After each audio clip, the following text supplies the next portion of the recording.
So the future of manufacturing is a topic that a lot of international organizations, including the World Economic Forum, have been focusing on over the last 10 years or so. It was driven initially by the global economic recession of 2008-2009 that caused many countries that were involved in export-oriented industrialization in Asia and Latin America especially to rethink their strategies. What's been happening since then is the big emerging economies like China are starting to turn inward, so their export industries are being redirected to local economies. Same is true for Brazil, partly because the demand in the US and European markets isn't there.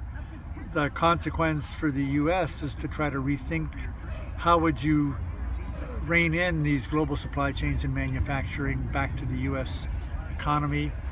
I think there's a few trends we would be able to anticipate on the future of manufacturing. One, there are a number of US companies that are bringing manufacturing back to the US. General Electric is a key example.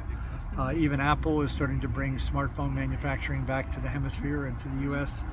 The change that I think many countries aren't anticipating is that bringing manufacturing back to the United States is likely going to be bringing far more automated production than the industries had in place when they left the United States 20 years ago. So yes, we can bring manufacturing back, but that doesn't mean we're going to have the same number of jobs. We'll have fewer jobs, higher skills, better pay, but it won't replace manufacturing employment. I think another aspect of the future of manufacturing is that production activities are going to be increasingly linked with high-value pre-production and post-production services. And so I think we have to put together the supply chains that were fragmented when U.S. manufacturing, beginning in the 70s and 80s, began to move offshore for low-cost production. And other countries started to rebundle those supply chains in terms of adding in forward and backward links. If we bring those same industries back to the United States, we have to learn how to manage those industries in a new way. We need to learn how to create the workforce that's going to be required.